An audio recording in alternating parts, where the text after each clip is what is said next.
ang pag-angat ng global na simbahan ng mga tao ng Antikristo. Karaniwan na nakikita ng mga tao ang Antikristo bilang isang lalaki na magpapakita pa lang sa hinarap na malayo sa kaalaman ng maraming tao na ang Antikristo daw ay darating sa mundo at magwawagi sa mundo para sa kanyang sarili. Ngunit hindi ito ang itinuturo ng Biblia sa atin. Itinuturo tayo ng Biblia sa maraming bahagi ng kasulatan na ang mundo ay unti-unting inihahanda na para sa kanyang pagdating. Ang mundo ay unti-unting inihahanda na para sa kanyang pag-angat sa kapangyarihan.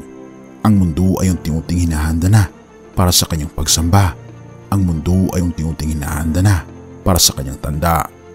Ang kanyang tanda, una sa 1:4 verse 3, ang bawat espiritong hindi ipinahayag si Jesus ay hindi sa Diyos. At ito ang sa Antikristo na inyong narinig na darating at ngayon nasa sanlibutan na.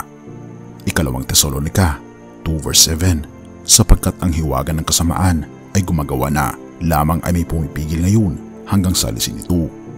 Ang lihim na kasamaan ng Antikristo sa huling mga araw ay nasa gawain na sa mundo, ngunit ito ay pinipigilan pa para sa ngayon upang hindi maging lubos na masama ang mundo tulad ng maaari nitong maging, ngunit magiging mas masama ito kapag aalisin na ang pumipigil sa daan. Sa ibang salita, ang kalapit-lapitang bahagi ng lihim na kasamaan ay magiging ang Antikristo. At ang tanging dahilan kung bakit hindi pa tayo umaabot sa puntong ito ay dahil ang pumipigil ay aktibong nagpapatupad ng pagpigil sa lihim na kasamaan. Ako'y nakakita ng mundo na nagbago ng labis sa nakaraang 20 years. Tila ba unti-unting natatanggal ang pumipigil. Kung titignan mo ang mga pagbabago sa kultura na ating naranasan mula sa taong 2000 hanggang sa kasalukuyan, ito ay malaki kumpara sa pagbabago sa kultura mula noong taong 1980 hanggang year 2000. Ang lihim na kasamaan ay gumagana na. Nanonood ako ng balita at sa loob ng balita ay mayroong isang parangal sa musika at may isang artista na kumanta ng isang awitin at hindi ko pa nasilayan ang anumang mas sataniko sa buhay ko. Mukhang isang ritual ng sataniko na ipinatatakbo ng imoridad na sexual. Ang pangunahing mang-aawit ay nakadamit na parang diablo. Tumayo lang ako at namangha at nagtanong, alam ba nila kung sino ang kanilang iniuugnay? Nakakagulat na libu-libong tao ang sumisigaw at sumasalubong at ang isip ko ay bumabalik sa ikalawang Tesalonica 2 verse 7, sapagkat ang hiwaga ng kasamaan ay gumagawa na, lamang ay may pumipigil ngayon hanggang sa alisin ito. Papalapit na tayo mga kaibigan sa kalapit-lapitang bahagi ng lihim ng kasamaan. Papalapit na tayo sa pag-angat ng global na simbahan ng mga Antikristo. Nabubuhay tayo sa henerasyon ng mga tao na tinatawag na mabuti, ang masama at ang masama na mabuti. Tulad ito ng henerasyon ni Prophet Isaiah. Isaiah 5 verse 20, kawawa kayo, mga baliktad ang isip, ang mabuting gawa ay minamasama, at minamabuti naman ang iyong masama. Ang kaliwanagan ay ginagawang kadiliman, at ang kadilimay itinuturing na kaliwanagan. Sa lasang mapait ang sabi matamis, sa lasang matamis ang sabi mapait. Nabubuhay tayo sa henerasyon ng mga tao na tinatawag na mabuti ang masama, at ang masama ay mabuti. Habang mas naisip ko ang Apokalipsis Kabanata 13 at ang kasalukuyang direksyon ng mundo, ay mas nakikita ko na ang mundo ay mas handa ng tanggapin ang Antikristo. Apokalipsis 13 verse 16 to 18. At ang lahat, maliliit at malalaki, at mayayaman at mga dukha, at mga laya at mga alipin, ay pinabigyan ng isang tanda sa kanilang kanang kamay o sa noo, at nang huwag makabili o makapagbili ang sinuman, kundi siyang mayroong tanda sa makatuwid ay ng pangalan ng hayop o bilang ng kanyang pangalan.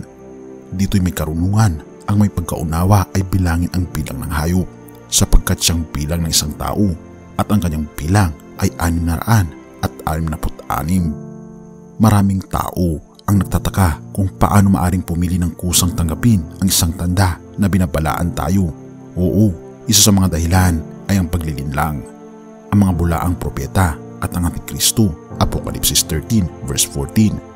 At nadadaya niya ang mga nananaan sa lupa dahil sa mga tanda na sa kanya ipinagkaloob na magawa sa paningin ng hayop, na sinasabi sa mga nananaan sa lupa na dapat silang gumawa ng isang larawan ng hayop na mayroon ng sugat ng tabak at nabuhay. Walang taong makakabili o makakabenta kung walang tanda. Tignan mo ito. Mula sa perspektibong ito, ang mundo na ating ginagalawan ay bukasang bukasan na hindi pinapakinggan ang salita ng ating Panginoong Diyos.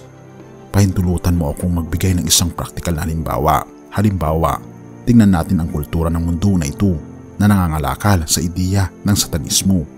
Ang mundo na ating ginagalawan ay nagmamahal kay Satanas at kahit na sa ilang paraan ay pinapakita nito bilang isang mabuting bagay. Ngunit sa salita ng ating Panginoong Diyos ay paulit-ulit tayong binabalaan tungkol kay Satanas. Efeso Kabanata 4, talata ay 27. Huwag bigyan ng puwang ang dyablo. Santiago Kabanata 4, talata ay 7. Salungatin ninyo ang dyablo at siya'y tatakbo palayo sa inyo. Unang Pedro Kabanata 5, talata ay 8. Magpakaligaya kayo, magpakatino at magpantay dahil ang inyong kalaban na dyablo ay parang leyong umuungol, ay naglalakad na naghahanap kung sino ang kanyang lalamunin. Pwede pa akong maglista ng maraming mga talata sa salita ng ating Panginoong Diyos kung saan tayo ay binabalaan ukol kay Satanas. Ngunit iniignore ng mundo ang mga babala na ito at hinahayaang mag-udyok ang mga musika o pelikula na may kaugnayan kay Satanas.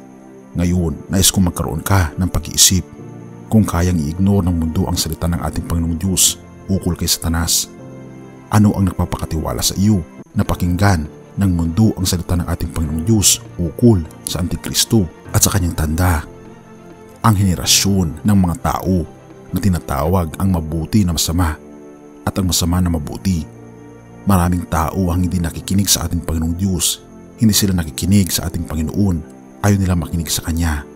At may ilang mga taong hindi kailanman nakikinig sa ating Panginoon. Ang mundo ay puno ng mga kamalian tungkol sa dyablo.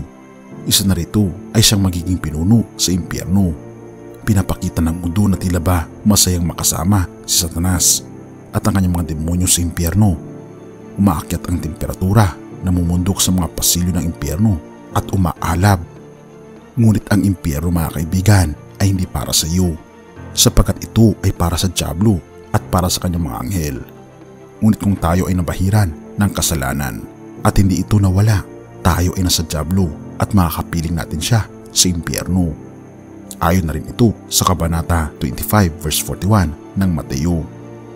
Hamang sa ikalawang Tesalonica 2 verse 7, sapagkat ang lihim na kasamaan ay gumagana na, maliban na lamang kung ang magpipigil sa ngayon ay maalis sa daan.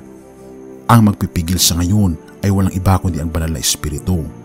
Ngunit tila baga siya ay unti-unting nawawala sa piling ng mga tao na umiiral ang kasalanan. Sa ibang salita, ang mga puwersa magdadala sa Antikristo sa kapangyarihan ay nagnanais na itatag ang kanyang impyernong kaharian.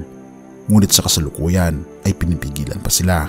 Kapag dumating ang Antikristo, hindi niya kailangan maghintay ng 50 hanggang 60 na taon upang hihanda ang kanyang kaharian. Sapagkat ang Antikristo, mga kaibigan, ay malinaw na nandito na sa daigdig. Matagal na siyang nandito nananahan at ang kanyang espiritu ay nasa majority ng mga tao. Malinaw ang Biblia, may mga puwersa sa espiritual na nagpapalapit sa mga puso ng mga tao.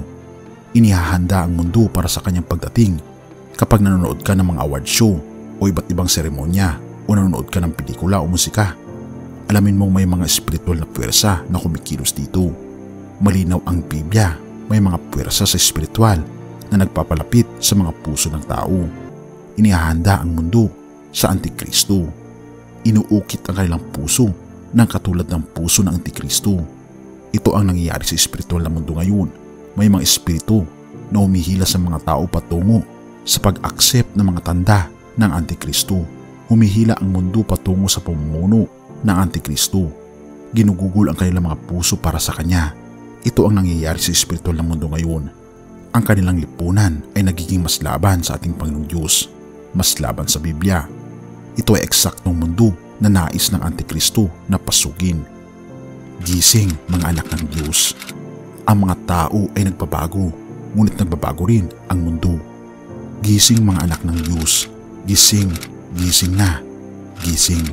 Hindi mo ba napapansin na sa kasalukuyan tayo'y nag-uugma ng isang dress rehearsal para sa pag-iral ng Antikristo.